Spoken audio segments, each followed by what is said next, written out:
fantastic. This is fantastic. My name is Samson. By a round of applause, how many of you have been to a Desi Comedy Fest show before? How many Indians in the house? Make some noise, Indian people. Yeah? All right. Quite a few. Some of you weren't so sure. Like, no. Do we have any Pakistanis in the audience? Any Pakistani folks? Okay. They have all spread over and like infiltrated the Indian audience right now. So that's good. You guys are here. I'm happy. Thank you for coming. Appreciate that. We have a fantastic lineup. We have comedians from all over the world performing here tonight. All kinds of interesting backgrounds and everything. We're going to have a lot of fun, everybody. All right. It's tough to pay bills even if you have money. There are too many passwords. Like, how are we supposed to remember this shit? I got the Verizon bill last week. I had to crack the Da Vinci Code to pay this. I called them up, like, what's up, Verizon? It's me, Kabir Singh. Let's do this. They're like, what's your account number? I'm like, 478-9432. Where do you live? 2000 Walnut Avenue. What's your date of birth? 12/30/84. Then he's like, what's your bill pay password? I was like, you bastards. I don't know what that is. Let me just pay this shit and move on with our lives. It's like, I need your bill pay password. But I have good news for you. In case you forgot, you set up a password hint. I was like, of course I did. I'm always one step ahead of the game. I was like, what's my hint? He's like, your hint is turtles. I don't know any turtles. Is it Teenage Mutant Ninja? I don't know what to say. Can I just pay this? He's like, I can't. I need your bill pay password. I need to make sure it's you. I'm like, who's out there paying other people's bills? Right? It's me, Turtle. I'm Turtle. Can I be Turtle, please? You know what my password turned out to be? It turned out to be Rocket. Because turtles are slow and rockets are fast. Yeah. Thank you, Jack Daniels and marijuana, for that combination. What are white people doing? They're teaching yoga. Indian people, how many of you guys do yoga? None of you. You lazy, lazy. We own the rights to it. Let the white people stand on their heads, right?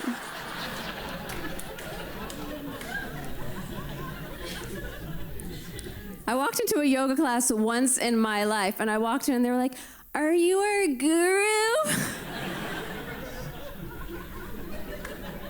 Oh, man. The instructor's always like some white chick named Shiva. Went to India to find herself. What does that even mean? Finding yourself. And why do they have to go all the way to India to do it? Like, why would we be hiding white people's souls in our country? Awesome. Great time. Me, I dragged everybody along. Experience all the Desi stuff in a funny way. Sort of group Desi therapy. I am delighted to be here tonight, guys. It is my first time at Desi. Before I start my set, I would like to share something with you. I just came back from New York. I had a very big concert, and for the first time in my life, I made $25,000 in one night. Thank you. But tonight, I would like to play something that you guys can all afford.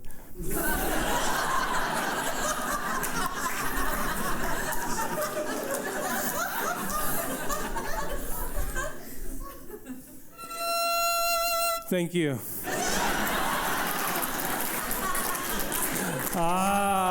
You guys have taste. Now, a lot of comedians use the F word. I don't like to use the F word. Instead, I use the F chord. As you can hear, I was born and raised in France, but my parents come from another romantic country, Iran.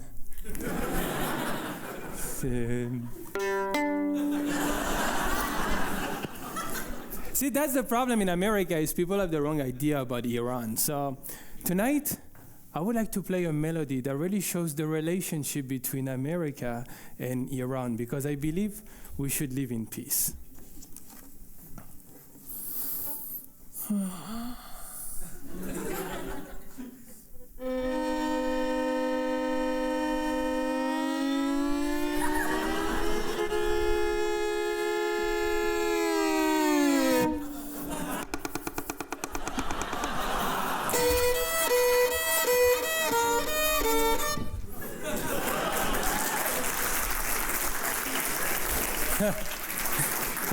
If you want to download this music, it's on CNN, the comedy news network. If you're in your 20s and you hook up with someone in their 40s, you've probably got a drinking problem. Yeah, my name is Osama. I'm 26 pounds. I was sitting in my room one day, my mom came in and she was like, "Your eggs are rotting."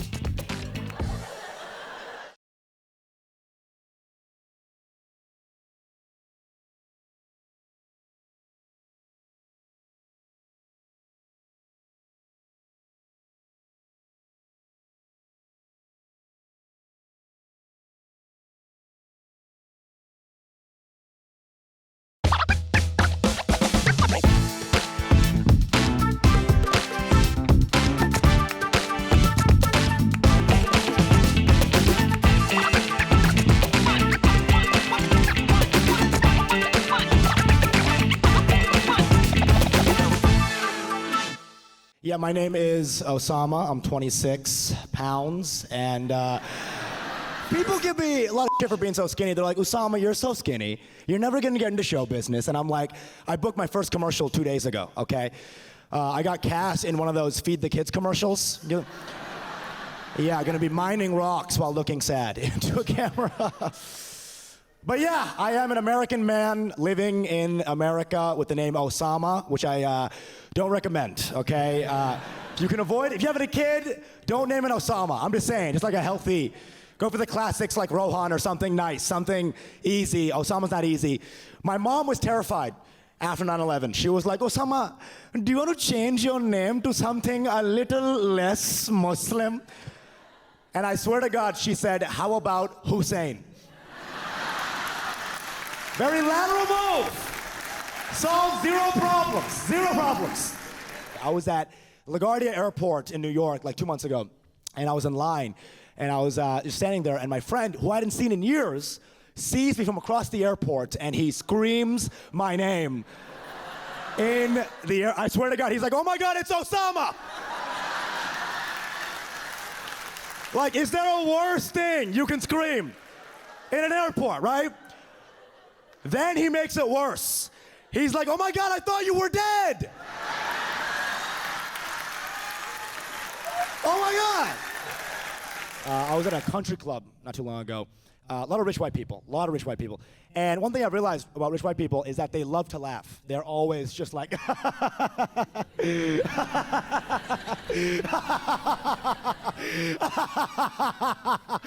I'm like, what is so funny? We're not poor.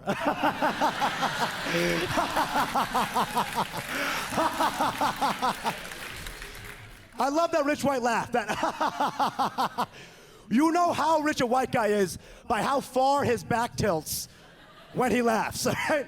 This is, they own one house, they own two houses, they own people. At this point, some of these plantation owners, I'm telling you. But it's an unbelievable experience. People were funny. They kept it so real, and it was funny at the same time. Don't These miss guys it. are awesome. Yeah, Don't seriously. miss out. It's a really great night. I was sitting in my room one day, my mom came in and she was like, "Your eggs are rotting."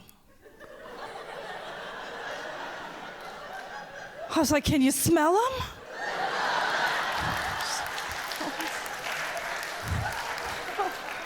What I want to know is, why does Kellyanne Conway's face look like it won the Ice Bucket Challenge? You know, it's ridiculous. What's wrong with her? Also, where is Melania? Does anybody know? Where is our first lady? You know, is she trapped in a golden cage taking a golden shower somewhere? What's going on? They're big on gold. I don't know if you guys know this. It's ridiculous, you know? The first time I heard Melania speak, I didn't know she was immigrant like that. And that's coming from an immigrant. Okay? The first time I heard her speech, it went something like this. If you push my husband,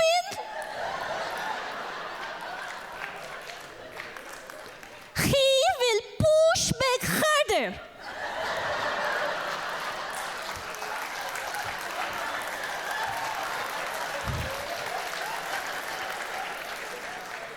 I was like, bitch, the only thing you're gonna be pushing is his old ass in a wheelchair.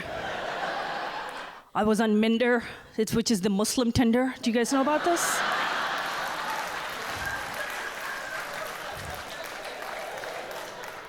Shoot me. Oh my God. It was awful. I want to come up with an app. It's called Hinder.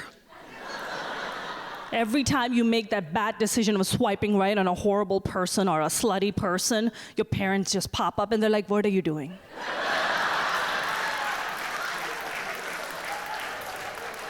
What is wrong with you? These are not the values I raised you with. Swipe left right now.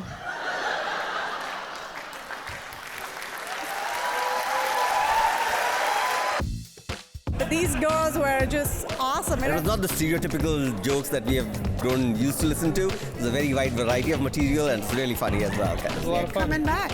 We're coming back on Wednesday. It's good to be here, guys. I just completed 12 years in this country, guys. 12 years in America. Thank you, one person. That's my mom, by the way. So, I think I fit into the American way of life now because I keep buying stuff that I don't need. You know, I bought a high-powered garden hose for $9.99. Even though I live in a freaking studio, I was like, this is a good investment. I'm in my 30s now. Clap if you're above 30, guys, in this crowd. Anyone above 30? Okay.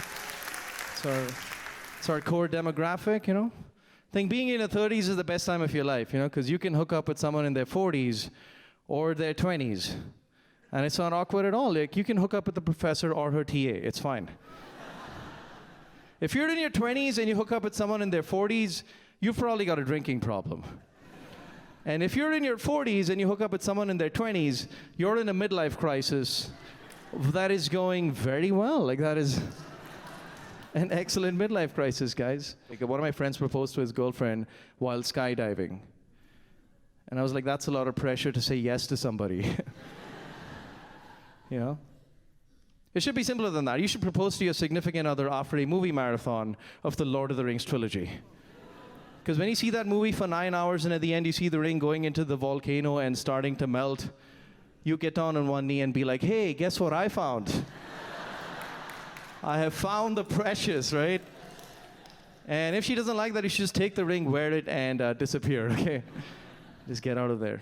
I've been living in San Francisco for a while, and you need to prepare people to come to this city, especially if they happen to be your relatives visiting you from India during the Gay Pride Parade. Because they don't know what is going on. We saw a guy dragging another guy on a leash, and they're wearing crotchless leather pants, and my uncle just goes, the weather's nice today. I was like, the weather's always nice here, man. My neighbors are very passive-aggressive. They keep leaving these Post-it notes outside my apartment. Like, one of my neighbors left a note saying, apartment 1, keep it down. Signed apartment 4. And the whole note was in all caps. So I replied, hey guys, thanks, but why are you shouting? And then they replied, don't be a dick. Signed apartment 4. And then I took that note and put it on apartment 3. Which is where my landlord lives. Apartment 4 is now vacant, guys. You can move in. We know you're not with that woman that you're standing next to. If I had to describe my love life, it would be like an M. Night Shyamalan movie. Like a lot of twists and turns. Americans don't carry bombs in passenger planes. Right, they don't. They have separate planes for that.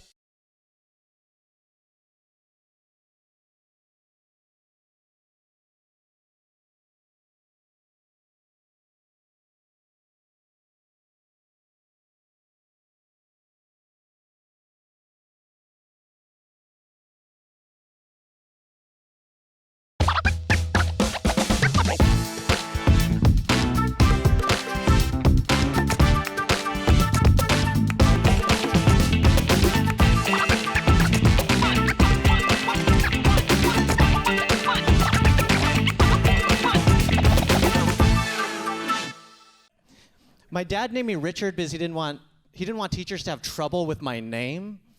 But that's garbage, right? Like, I want to preserve my culture. That's why when I have a kid, I'm going to go the other direction.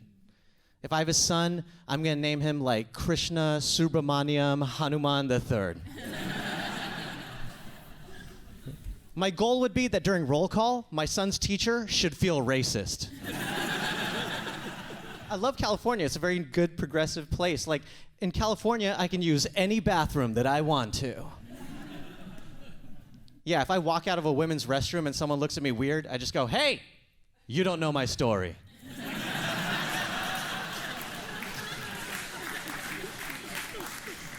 You know, when I go to a cafe and it's really crowded, I get super embarrassed when they call my order out in front of everybody. It's like, dude, I thought this was between me and you. And now you're just up there on the intercom like, 2 parfaits for Richard? 2 low-fat yogurt parfaits with hemp seeds that he brought from home for Richard, party of 1. We know you're not with that woman that you're standing next to. God, stop telling everybody. I just like being approached, you know? It's fun. I just like the attention. Like, sometimes I'll be walking around and someone will come up to me and they'll be like, hey, Jesus loves you. Whenever that happens, I feel like a hot girl in middle school. I'm just like, oh my God, really?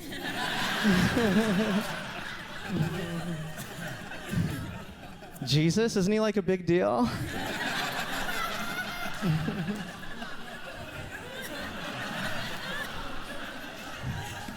Why couldn't he tell me himself?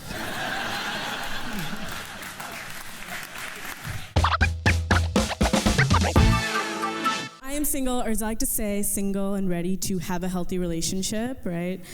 If I had to describe my love life, it would be like an M. Night Shyamalan movie. Like a lot of twists and turns, but still super disappointing. The first guy that I ever dated ended up being gay. Yeah, I know. And I knew he was gay because we were getting ready for a party, and he was like, Meg, I'm gay. So that's how I knew. I grew up with very conservative Indian parents, okay? They never talked to me about things like sex or reproductive health, okay? I thought menopause was a Pokemon, like, I didn't know. I have a life-size cardboard cutout of Barack Obama, thank you. You guys are like, you already told us you were single. Look, it's not mine, okay? The cutout it was my friend's, and she gave it to me because the cutout like freaked her dog out, okay? Her dog is a Republican. Did not like Obama. But like I said, I'm from DC, so one of my favorite things to do was put the cardboard cutout in the passenger seat of my car and just drive into DC traffic. People would be driving around looking like, wait, is that the leader of the Free Nation in a Prius? Like, wow, he really does care about the environment. Like, it's the extra mile. One of my favorite things to do with it, though, is drive it in the carpool lane, okay? And driving in the carpool lane, that pissed people off. One time I was in there just cruising, and this dude looks over, and he's like so mad. He was like, hey, you can't do that. And I was like, yes, we can, and just kept going. I really like the cerebral comedy. It was absolutely wonderful. It was amazing. It was amazing, absolutely. I mean, everybody was so good and so original. Yeah. I loved it. I don't know about the rest of you, but I am constantly amazed how across the entire country at every single airport, the security checks are so consistently random. And I understand it's all for the safety and security of all Americans, so I actually have a suggestion. See, why not have 2 lines of security checks at every American airport? 1 line for all Americans. They just walk in, no checking, nothing, just go. Because let's face it, Americans don't carry bombs on passenger planes.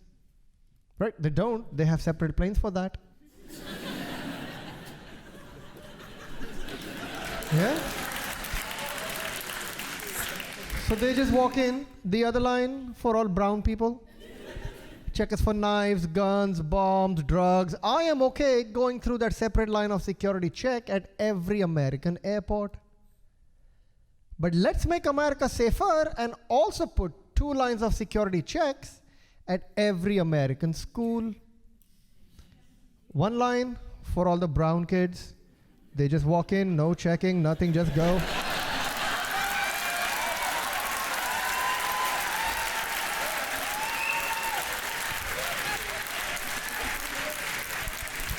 And just in case somebody missed it, the other line is for the white kids, right?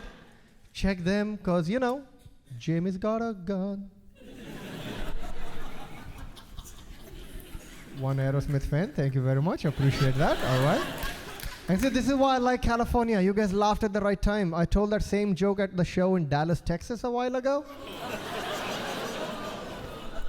They also cheered and clapped way too hard at the first half. And then I didn't have the heart to disappoint them. So I did not finish the joke.